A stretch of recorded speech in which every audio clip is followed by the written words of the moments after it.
Praise the Lord. आप सभी को जय मसीह की। खुदावन यीशु के नाम में आप सभी को सलाम। Greetings to you in Jesus mighty name. कलाम पाक कहता है कि हमारा जो शरीर है ये एक इमारत की तरह है। अगर एक इमारत की नींव अगर मजबूत हो तो उसके ऊपर सुपर स्ट्रक्चर भी जो है वो खड़ा रह सकता है। अगर आप चाहते हैं कि आपको मेंटली स्ट्रेंथ मिले तो आपको सही स्थान पे खड़ा होना पड़ेगा, और एक सही स्थान, एक चट्टान प्रभु का वचन है। और आज एक बार फिर से मैं इस वीडियो में आपको कुछ समझाना चाहता हूं जो खुदा ने मुझे समझाया है। आज क्या आपने नोटिस किया, बाइबल में लिखा गया है उसका नाम यहोवा शालोम, शांति देने वाला है। हम कई बार अशांत होते हैं और वो शांति के लिए आता है। कई बार आपने बाइबल में ये पढ़ा होगा कि उसका नाम यहोवा नीसी है, जय का झंडा। कई बार हम हार जाते हैं, वो जय ले आता है। उसका एक और नाम है यहोवा यीरे, जिसका मतलब है हमें मुहैया करने वाला। कई बार हमारी कमी घटियों में वो आता है और हमें मुहैया करता है। आज इस वीडियो के द्वारा मैं आपको कुछ बताना चाहता हूं। इस समय आपकी स्क्रीन पर एक वर्ड है, लूका का 8वां अध्याय और उसका 22 और 23 वचन।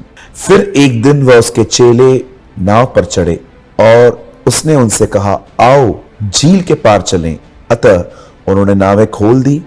जब नाव चल रही थी तो वह सो गया और झील पर आंधी आई और नाव पानी से भरने लगी और वे जोखिम में थे।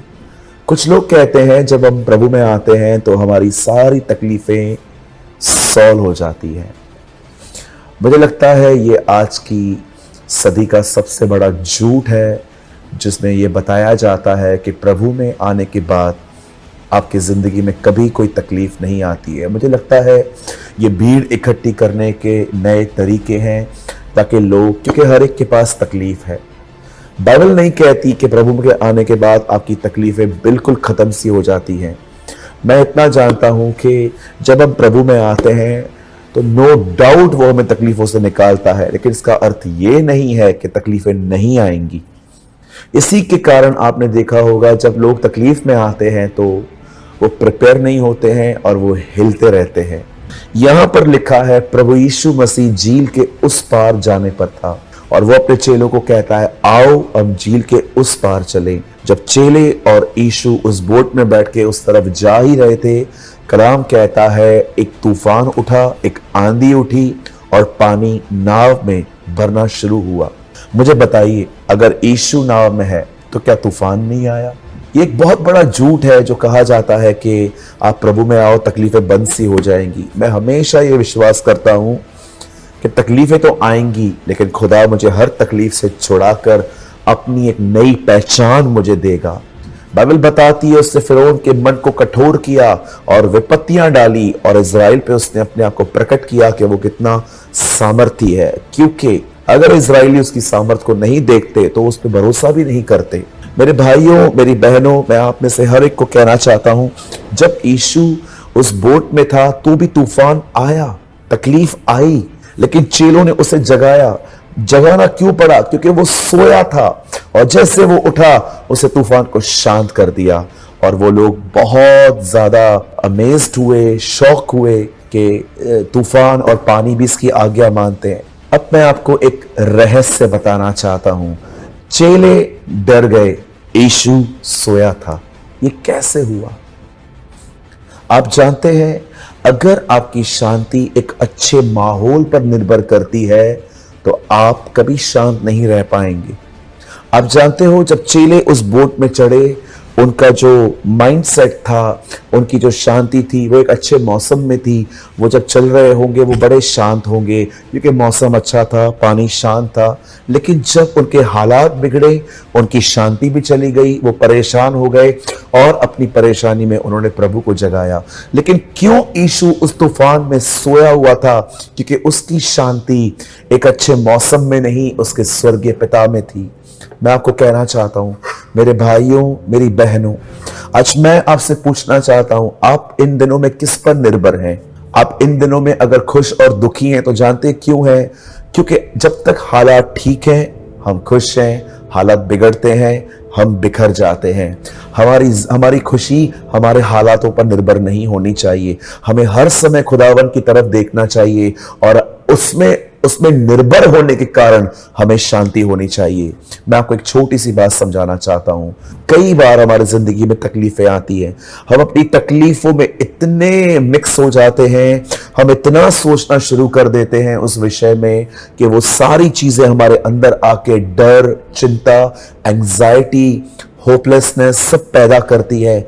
और कई बार हम सोते भी हैं रात को तो हमारे दिमाग चलते रहते हैं, हम चिड़चिड़े से हो जाते हैं, हम अपनी सॉफ्ट जो एक कोमलता से बात करने का जो तरीका होता है हम वो खो देते हैं। क्यों? क्योंकि हम फ्रस्ट्रेट हो गए हैं। मेरे भाइयों, मेरी बहनों, हमेशा याद रखिए, जब भी आपके ऊपर तकलीफ आए, संकट आए, परेशानियां आए, लोग आपसे दुश्मनियां करें, लोग आपके लिए तरह तरह की बातें करें, विश्वास करिए और एक बात याद रखिए, आपको सीखना है कि कैसे इन चीजों को इग्नोर करके परमेश्वर की ओर निहारना है, उससे दुआएं करनी है, उसकी मदद के आने का इंतजार करना है।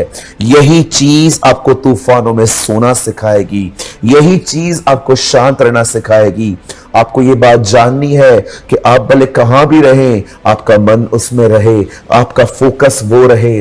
तकलीफें तो जब तक आप जिंदा हैं आएंगी, संकट तो आएंगे। आप हमारे प्रभु को ही देख लो, उसके पहले दिन पे ही उसे कहां कहां पर लेके भागना पड़ा ताकि वो हेरोद उसे मार न दे। और आप देखिए उसका अंत लकड़ी पर हुआ, क्रूस पर हुआ। और आज भी उसके संकट खत्म नहीं हुए हैं।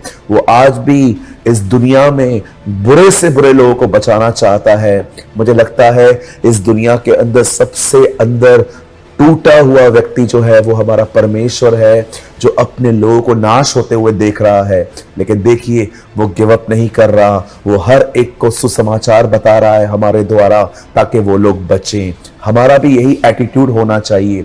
मेरे भाइयों, मेरी बहनों, तूफान तो आएंगे, आंधियां तो आएंगी, बोट में पानी तो भरेगा, लेकिन अगर आपका ध्यान खुदा की तरफ से है, आप उसे पुकारते हैं, उसकी मदद का इंतजार करते हैं, मैं आपको कहना चाहता हूं वो आपको तूफानों में भी शांत रहना, सोना सिखा देगा।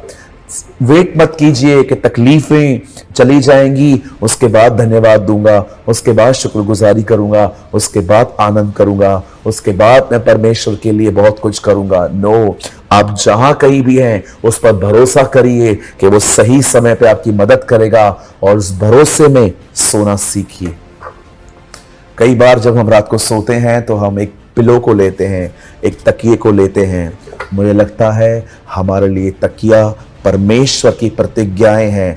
आप जानते हो आज मैं इस वचन को क्यों प्रचार कर रहा हूं? क्योंकि मैंने इसमें एक प्रतिज्ञा देखी।